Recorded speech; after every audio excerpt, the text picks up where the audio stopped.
Hello, I'm Steve Shaw, National Coordinator of Football Officials and Secretary of Rules Editor for the NCAA. And today we're continuing our series of media videos for 2023, and we're going to be focused on game action from Week 7. Now, before we get into our video, I want to report out on our instant replay statistics for the season so far. We're averaging 2.2 stops per game, and that's very consistent in where we were last year. As far as overturns, we're averaging 0.9, so right at 1 overturn per game, slightly down from last year, but very close. And our average total stop time in replay is 1 minute, 54 seconds. So if you take that 1 minute, 54 seconds, multiply it by the 2.2 stops per game, replay accounts for 4 minutes and 10 seconds of our game time. Now, in terms of the stops themselves, catch, no catch is the number one stop we have, followed very closely by targeting.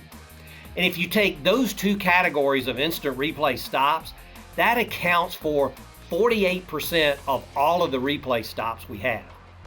And in addition to those two categories, if you add 3 more categories, scoring plays, line to gain, and fumble down, so that with the other two gives you 5 categories that account for right at 83% of all replay stops. So if we can focus hard on those and be really good there, our replay officials will typically have a good game.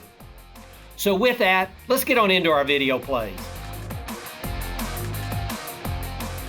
Our first play this week, the offense is in punt formation. The kicker's going to take the snap. He's going to roll to his right, and then he punts the ball, and he's contacted hard by number 4 of the defense. Now, typically, this degree of contact would be a roughing the kicker foul. But the roughing the kicker rule states that when the kicker carries or possesses the ball outside the tackle box, the kicker's protection under the roughing the kicker rule ends. By rule, the tackle box is defined as 2 lines parallel to the sideline, 5 yards from the snapper, from the neutral zone all the way back to the end line.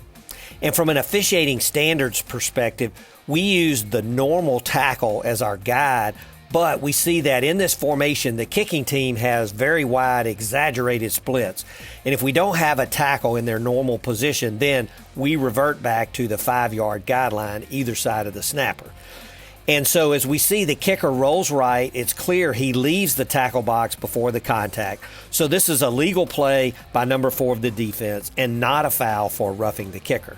And remember, we added this year, in addition to the 5 yards laterally, if the kicker carries or possesses the ball more than 5 yards behind their initial position, then there can be no foul for roughing the kicker as well. Play 2, we have another punt, and we're going to see that the kick is very high. The receiver moves up to make the catch, but the ball is going to hit another receiving team player, and then it's recovered by number 7 of the kicking team at the 24, and then he takes off for the goal line. Now, anytime that the kicking team recovers a ball that has been first touched by the receiving team, they can legally recover, but they cannot advance. So this is no touchdown. But as we go back and take a look at the touching of this kick by number 19 of the receiving team, he is being blocked down the field by number 50 of the kicking team.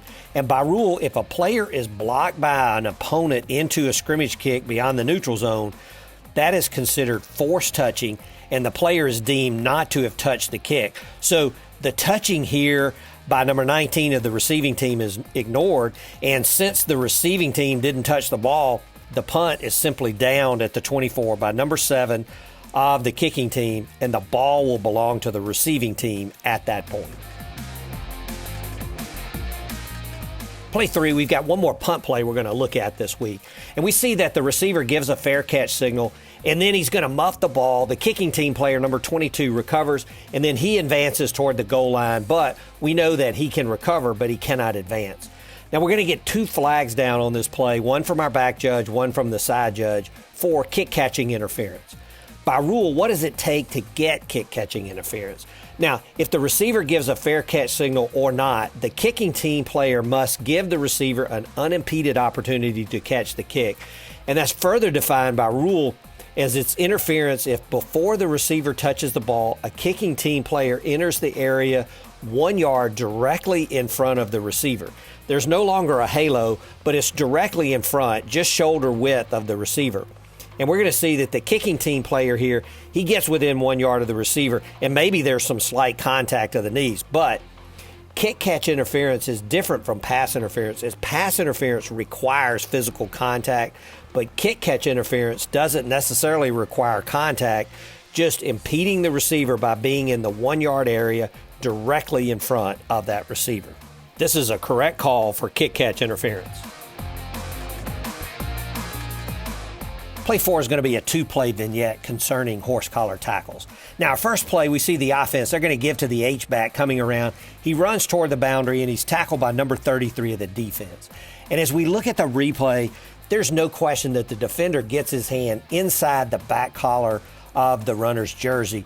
But by rule, in addition to the defender grabbing inside the collar of the nameplate area, they must abruptly pull the ball carrier down for this to be a horse collar tackle. And in this play, the tackler, he really just rides the ball carrier down. The ball carrier continues to move forward and falls forward. So this is not considered a horse collar tackle. Now, as we look at play 2 of the vignette, we see that the quarterback drops back. He's going to try to run, and 0 of the defense is going to grab the quarterback by the back collar and abruptly pull him down. And we're going to get a flag from our referee for a horse collar tackle. Now, this is the type action that we look for to call a horse collar tackle, an abrupt pull down. But by rule, the horse collar tackle does not apply to a ball carrier that is still in the tackle box. So after discussion, the crew's going to pick up the flag, and there is no foul here for a horse collar tackle because the action occurred in the tackle box. Play 5, we have a 4th and 1 situation with the line to gain at the plus 28, and the offense is going to go for it. Now, we see that the quarterback, he tries to hand the ball off to the back behind the line. The ball comes loose, and then the quarterback's going to recover and fall forward well past the line to gain. Now remember, on all 4th down plays, we have a 4th down fumble rule that states that if the offense fumbles and the ball is caught or recovered by another offensive player other than the fumbler, the ball becomes dead, and if the offense recovered in advance of the fumble is brought back to the spot of the fumble, if they recover behind the fumble, then it's dead at that spot.